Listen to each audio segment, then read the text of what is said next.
Good morning, everybody. I am going to be taking Titus out on my walk this morning. We're going to go do a little romp in the woods, and I'm going to give you kind of some running commentary on just our walk in the woods, dog thoughts, body behavior, body language, maybe some e-collar tips. I don't know. We're just going to see. We're going to go for a walk and, check it out. So here we go. All right, first thing I want you to notice is e-collar placement. Come here, buddy.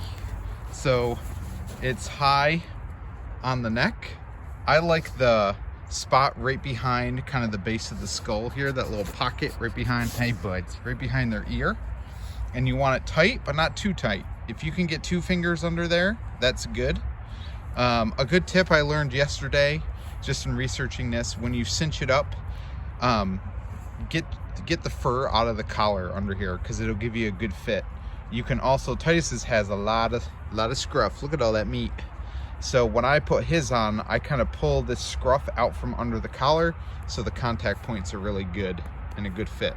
And this is always a positive experience. So when he gets this thing put on, he gets affection and love and sometimes treats.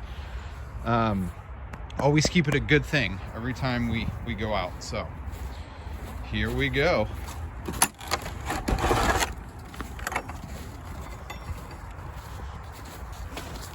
Oh, you got a stick already. Very nice. Also, we're starting off on, this is a little low. I'm going to bump it up to 23 as far as e-collar settings go. We're just going to do some walking. Titus is a big fan of the snow. Don't be married to your e-collar setting when you go out. It's going to vary depending on the stimulus of the dog. So that's a fancy word to be. If you're in a neutral spot like this, where you're just, dog's peeing, not a lot around, as you can see, low setting. If we came out here and there was a deer over by that tree or something, I'm gonna turn it up. So if I have to correct him, it's gonna work, right? So there's that tip for you. So we're out enjoying the snow. Titus is a big fan of the snow. Brings excitement in general, so this is fun for him. So right now, for you folks learning e-collar, he's distracted right now, sniffing around. So I'm gonna do a recall right here. Titus, come here. Holding down the vibrate, letting it go. Good boy, good job. Oh, that's a good man. Good job. Break. Go play. So I was holding down, for me, I use the vibrate with Titus, so vibrate equals come to me. So I can turn this one. I don't know how that works. I can do this one. I'm still learning this whole selfie stick thing. So yeah, I use the vibrate for the recall, and when he starts coming towards me, then I let go of the vibrate and lots of praise. And then if you guys heard me, I do a break command. So it kind of, you want to do the command. When they respond to the command, they get praise when they do the command, and then a break from the command. So go and play now. So that's helpful for them in just giving them those clear-cut boundaries of, this is what I want you to do right now. This is what I don't want you to do. So he's getting ready to poop. This is the poop walk. There it is. So after you're with your dog a while, you start learning different body language, what different things mean, that sort of thing. So that's all good things. And then the more you train with dogs, the more you learn what different body language is. So I'm hoping to get you guys to see some excited body language from Titus, which is pretty easy to see this morning because he loves being in the woods. He is a big fan of the woods. Now, what's good about these walks in the woods on the e-collar is it's giving Titus lots of room to run and play. Like, he's getting lots of freedom right now. But I also have control over the situation, and that's what you want with your dogs. You want control with your dogs or dog, and with that control comes freedom to do stuff like this, and you don't have to be stressed out and worried.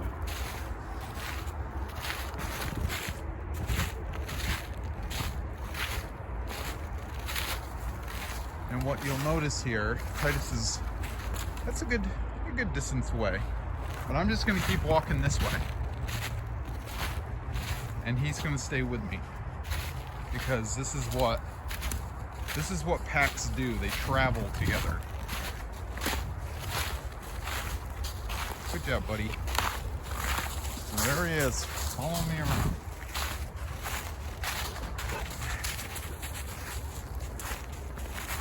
And I've used this illustration before, hopefully it's helpful. But I kind of use the illustration of a bullseye. So I'm the center of the bullseye, and then out from the bullseye you have different rings. Titus can go play and frolic and have fun in those rings. But if he has to come back to me, the bullseye, when I call him, he needs to do that. So that's kind of the philosophy I use in all this stuff.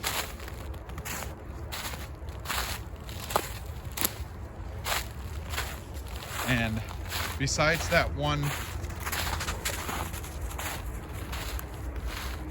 illustration I gave of the recall using the vibrate, he hasn't had any stimulus from the e-collar. It's really just a backup. And that's what doing recall training over and over and over again till you're sick of it. That's what it gives you. It gives you the ability to go do stuff like this. And this is kind of a more, if you want to say, a more primal thing for Titus to be doing, but any dog, just to be out in the woods and run around, smelling things, grabbing sticks, peeing on trees, all fun things. Air scenting, see the head up in the air, so we smell something probably over on that hill. Air scenting. Staying with me though. Good boy. Good boy. Yeah, who's that good man? Yeah. So these are this is just that positive reinforcement.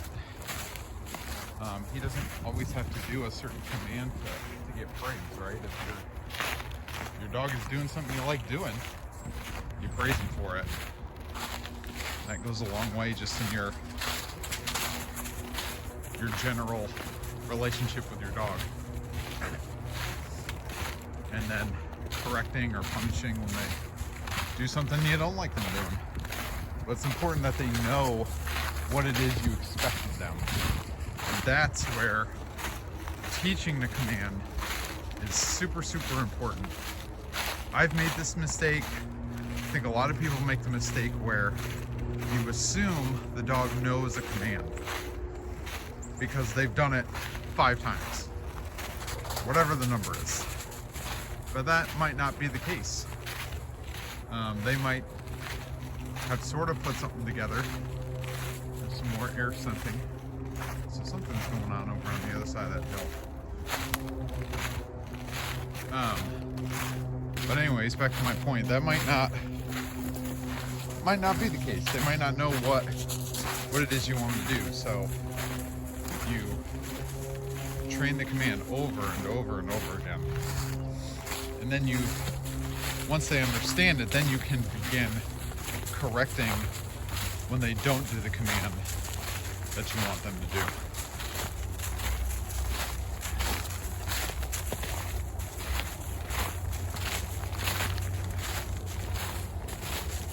I feel like I'm getting a lot of your backside in this video, buddy.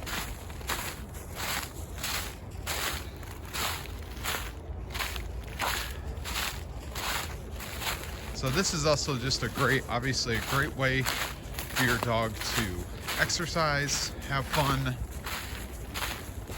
and it wears them out, especially my dog. He's a bull mastiff, so they don't need a huge amount of exercise. We'll probably be out here for 20 to 25 minutes walking around. The phone says we're at about 10 and a half minutes.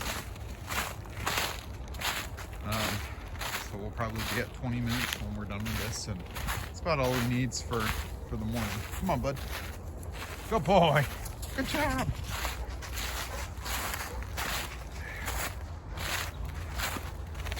So that was another good example. We kind of got to the end of this. This is a road right there on the other side of those trees, and that's kind of my turnaround point. And Titus stopped up there, was kind of looking of like, are we gonna keep going straight? Because yesterday we went straight and we kept going, but I turned around and started walking back, and he came with me. Again, that was just all because of relationship there, of staying with the pack. Even though there's two of us, that's a pack. So stay with me. That's one of the biggest things you want to teach your dog. Stay with me. No matter what we're doing, stay with me. Good things happen. Another thing I'm going to show you right here is Titus is walking in front of me. And I always made it a habit with mine, you're going to see here in a second, that I don't stop moving. I don't go around him. He gets out of my way. And that might sound kind of bossy, but it's really not. It's very, very matter of fact.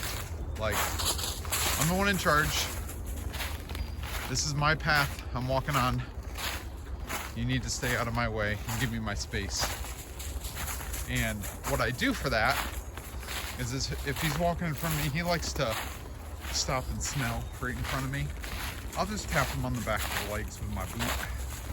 I'm not kicking him, just tapping him. And he knows what he's going just fast enough to stay out of my way. It's funny. Well, that's just kind of a general tip as far as like dog behavior stuff. Dogs will give space to just the higher ranking dog.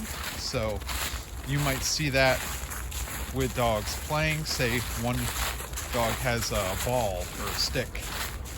The higher ranking dog can come over and kind of just stand next to them. The more submissive dog will drop the stick or the ball and kind of give it over to them. So you obviously also see that when they eat, any kind of eating, and that could be anywhere in the pack, but just giving space to one another.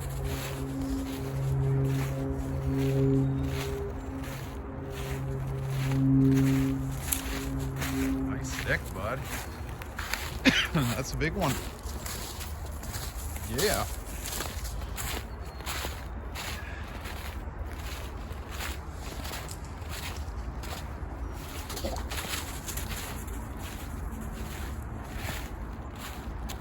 So a little bit of a play stance here.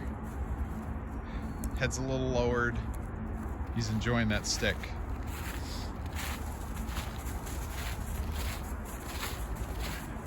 I'm hoping to get more of his, more of a play stiffness here.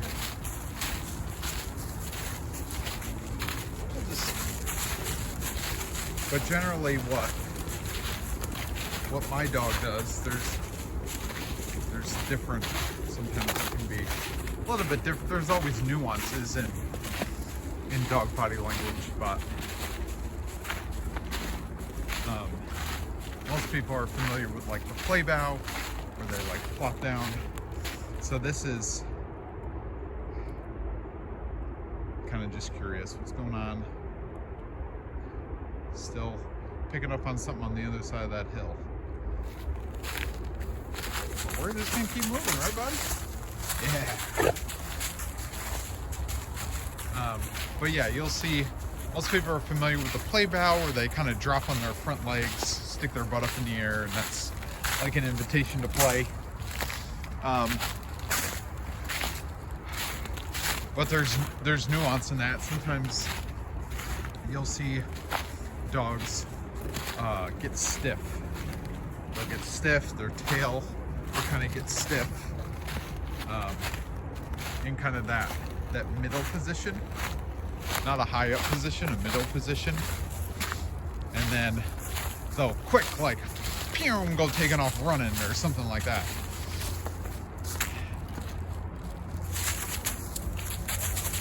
But you just have to spend enough time with dogs and body language to know the difference between, does this dog want to play? Does this dog want to fight? There's differences for sure in what that looks like.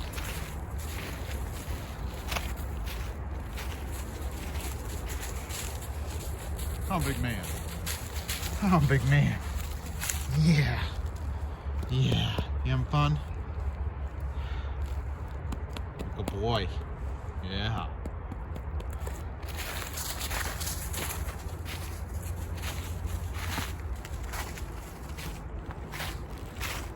So right here, you see a little bit more. He was starting to get a little stiff because I'm coming towards him.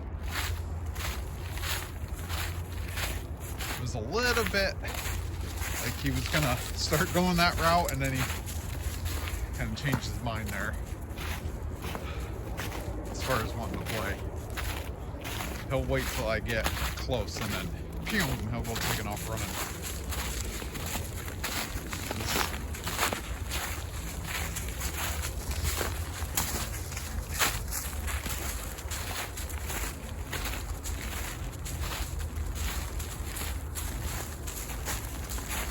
Now what you can also do, I'm going to do it here as we get back to this open field, is I'm going to start incorporating a little bit of obedience with the walk, and then break him from whatever command I gave him, just like we were talking about before. So when I get to the top of this hill, I'm going to call him and put him into a heel. There it is.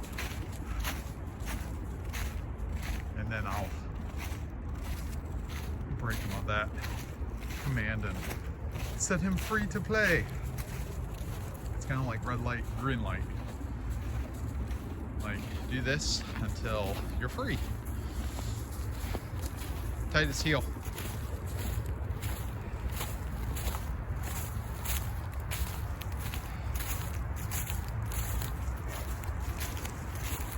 Boy.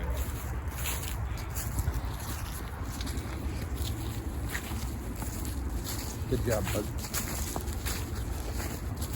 This is all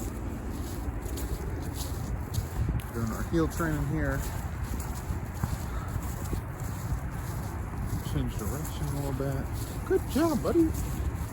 This is all heel turn. Good boy. Stop. Break. Go play. Go play.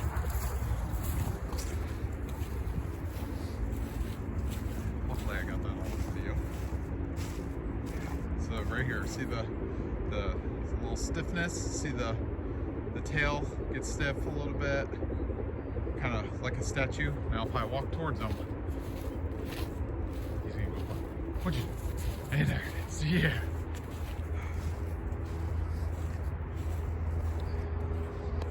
So these are just little subtleties that the more you work with the dog, the more you can understand about them. Good job. Okay, go home and get breakfast. Yeah. So what we're doing now is we're traveling. We're going to the bathroom. We're having fun. We're exercising. Then we eat. That's kind of the schedule that I do with Titus. People have different schedules, but I like to work, train, eat, sleep. It's kind of his schedule. Titus, get in.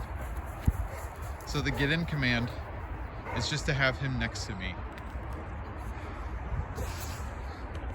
That's the get in command. And then from here, we're gonna heel towards the back gate. Heel. And I do this because it puts him again in that kind of working mode. And as we get up to the gate, the road is right here. So I don't want him taking off for something in the road. I want him locked into me until we get in the backyard. And then I'll break him from that. So I come to a stop.